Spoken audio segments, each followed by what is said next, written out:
It's like, okay, we're trying to help you out, buddy. Just, solve problems. Come on, man. I thought it was one video. But then I said, okay. I said, well, I'm still gonna shoot pictures of your door, and I'll share it with them. Ready?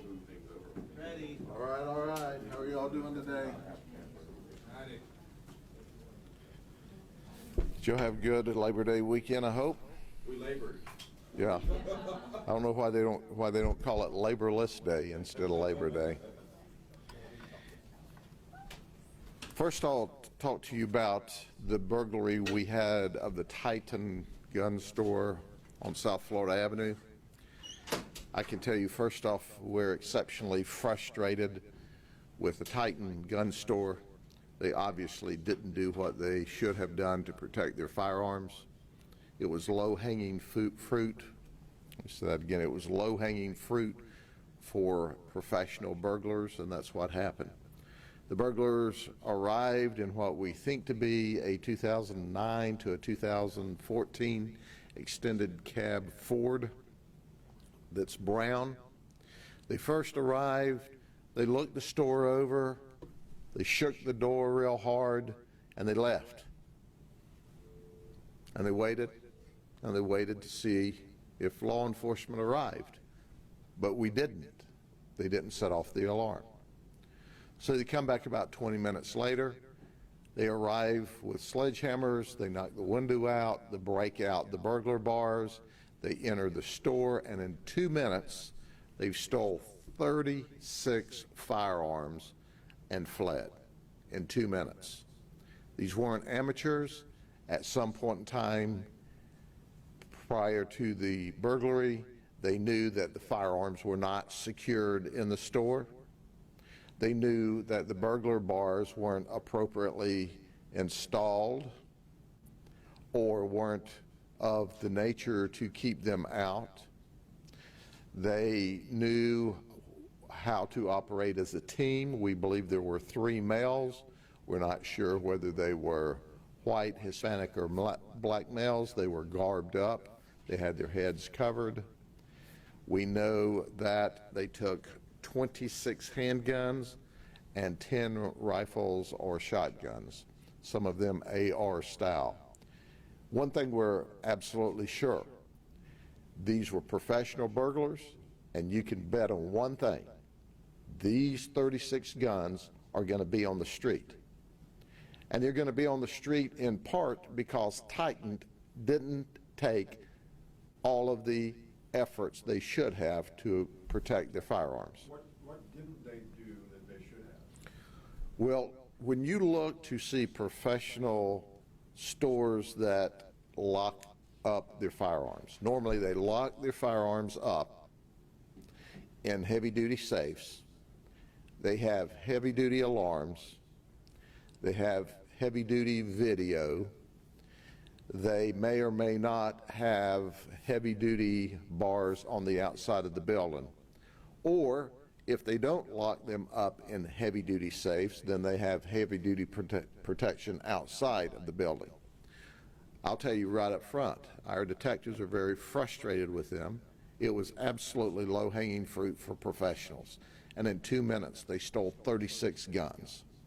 There's no way they should have been able to arrive, break into that store, and make off with 36 guns in 2 minutes. But they did. So now we have a challenge ahead of us. We've also called ATF in to assist us. We know that these 36 guns will be sold on the street someplace. We don't know if it's local burglars or burglars working the Central Florida area. We have some reports in the Central Florida area of burglars breaking into gun stores. I can tell you the overwhelming majority of the gun stores that we interact with go to great lengths to protect their guns, and when they do, the burglars don't go there. But at some point in time prior to this event, those burglars knew exactly what they were up against, and they quickly made entry, quickly stole the guns, and quickly left. If they weren't in safes, where were they? They were hanging on pegs on the walls in the store. So you could just go in and grab them once you got inside the store? Yes. Very frustrating.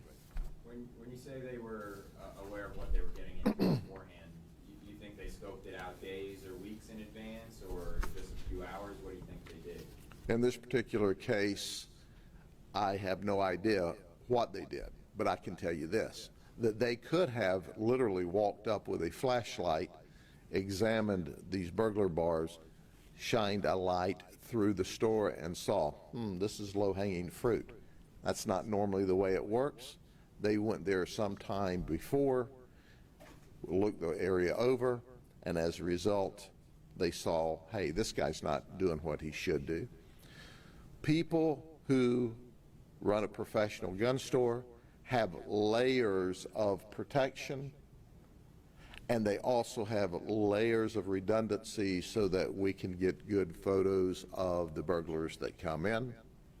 To show, and I want to brag on my crime scene folks and my analyst, we recovered fingerprints from the burglar bars.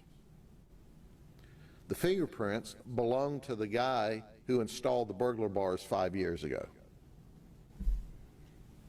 So we were able to recover them and identify him. Unfortunately, he's not the burglar. He's not the one that stole the guns. They were from where he actually did the installation. We're all over this. We need the community's help. We know these guns are going to the streets. If you see something, if you hear something, say something. They didn't steal ammunition, but that doesn't mean anything. They'll either buy ammunition or more than likely steal it from another location. Or they already have it from whence they stole it before. So let us know if you see something or hear something, because we've got to go find these guns and get them off of the streets, because this is the kind of gun that ends up in the burglar's hands. Was this store recently? The other thing you said was No, about 5, I think they 5 years ago, or how long? 5 years ago. 5 years ago is when, I mean, these were 5-year-old fingerprints our folks were able to lift. Sounds like they specifically targeted certain types of guns. They, what they targeted was whatever they could get their hands on quickly. They went, but 3 people stole 36 guns and left in 2 minutes. Are there no regulations for how gun shops security needed? I don't know what the regulations ATF has, but quite frankly, the store was locked. The store had burglar bars, and the burglar bars were insufficient, and the alarm system was insufficient, and the video was insufficient. It was just it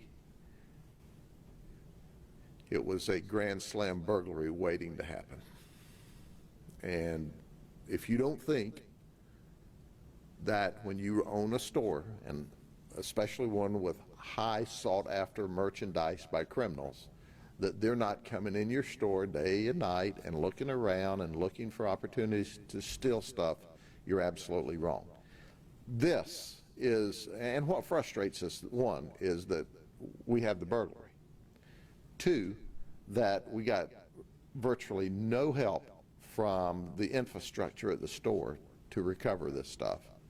3, he shouldn't have been housing the stuff in the manner that he did.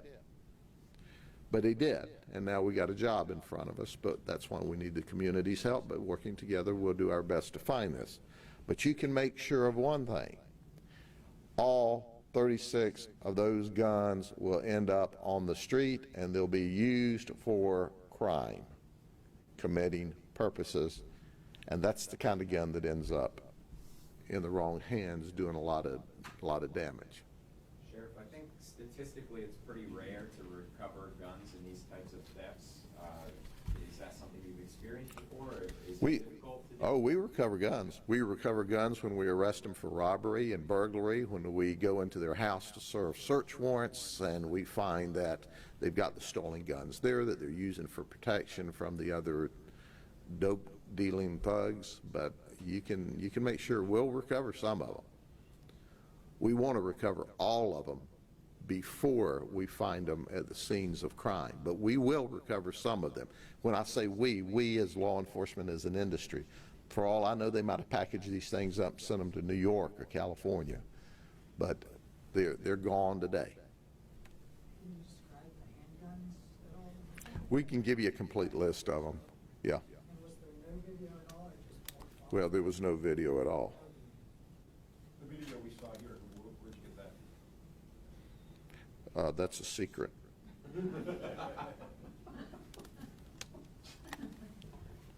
It's an investigative secret that we're not going to share with you, because if we shared it with you, it wouldn't be a secret anymore. But we're frustrated there was no video, and I'm airing, and you know, this is a news flash for y'all. I'm airing him out if you can't tell, because I'm absolutely aggravated with him.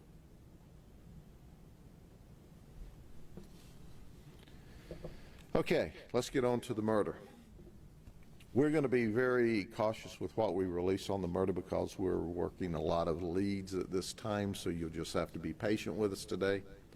But here's what occurred. On Sunday night, there was communications between our victims, Blake Fitz, F-I-T-E-Z is how he says his name, specifically Blake Fitz.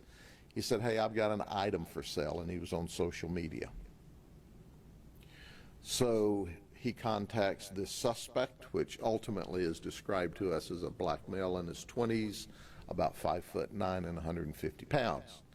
They agree to meet in the area of South Cumbie Road at the Dollar General store. So Blake drives there and is accompanied by a friend of his by the name of Jeffrey Morrow, who's 21 years of age. Blake and Jeffrey arrive. They text the suspect and say, hey, we're here. And he says, oh, great. I'll be there in just a second. I just left. The suspect walks through the parking lot. They roll down the window. He looks at the item.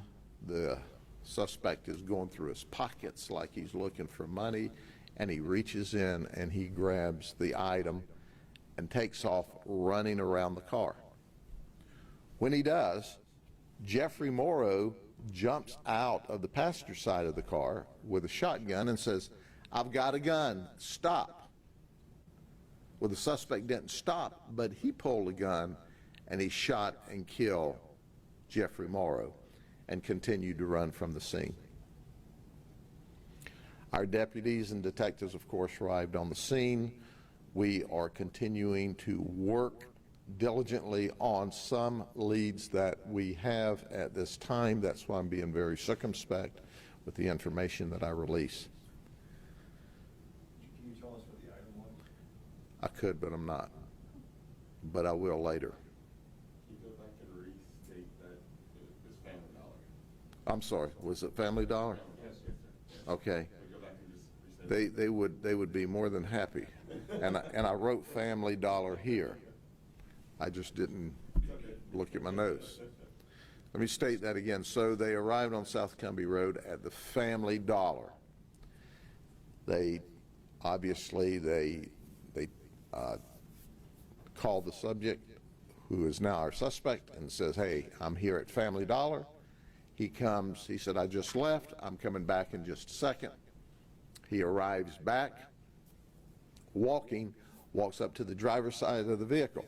When he walks up to the driver's side of the vehicle, the driver, who is Blake, rolls down the window. He looks at the item. The suspect's going through his pockets like he's looking for money, and all of a sudden he reaches in, he grabs the item and takes off running around the car.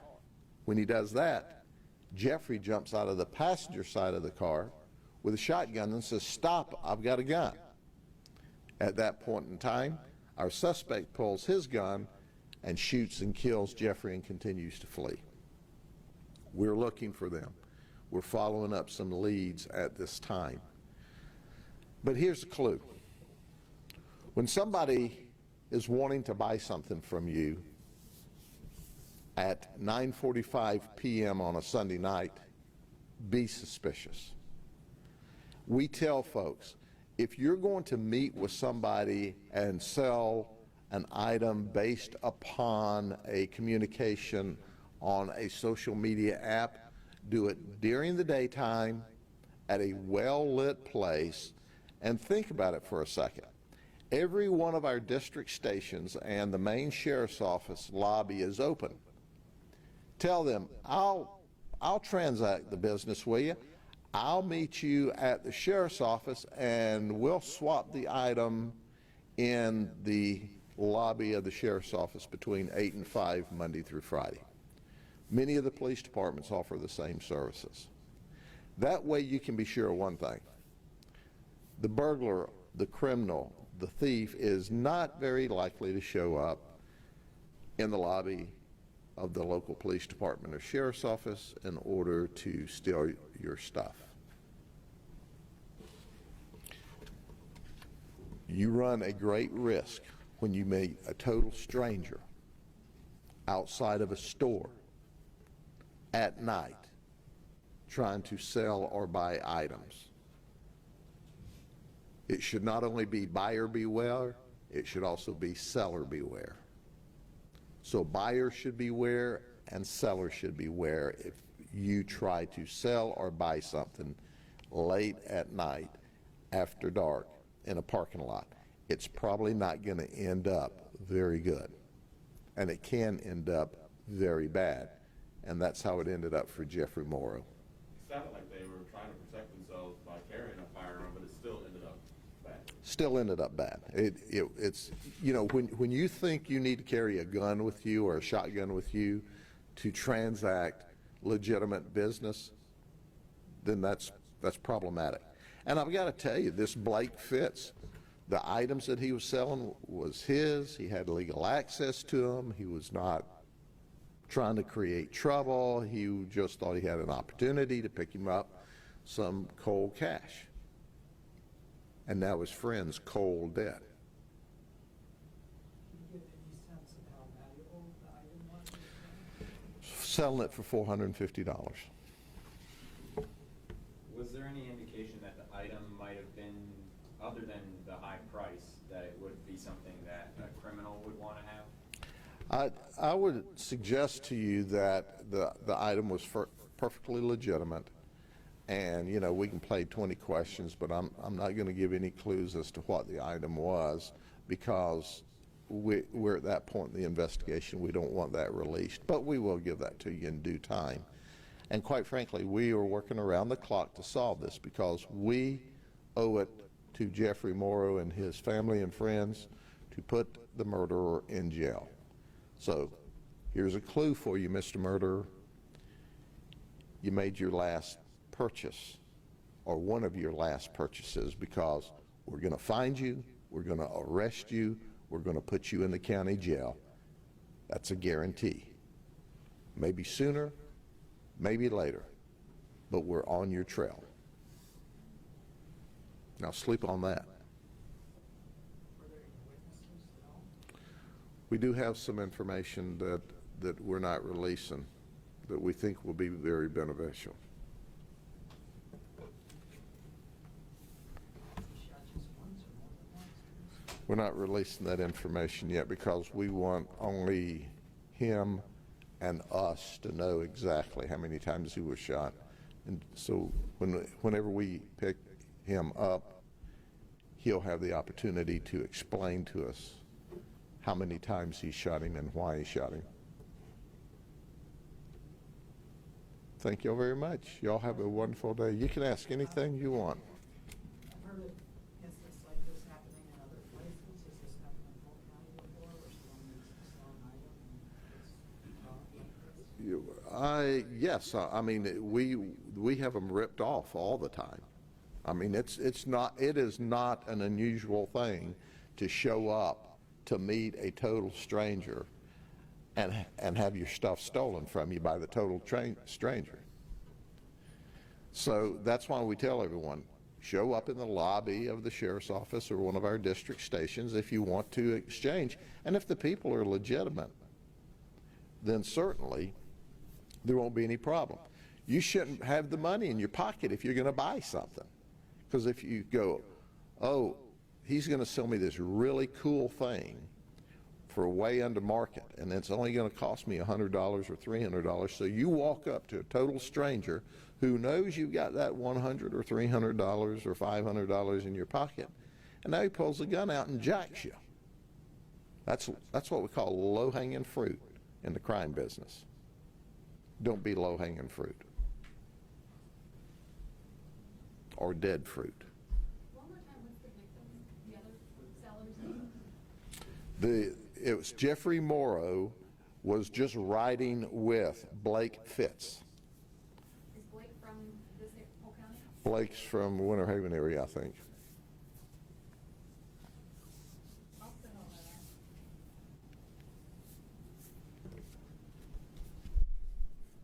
that out. Anything else? Thank you all very much. Y'all have a great Tuesday. And we'll have a great Tuesday when we catch this murderer. I guaranteed him we're going to catch him now. Y'all go catch him.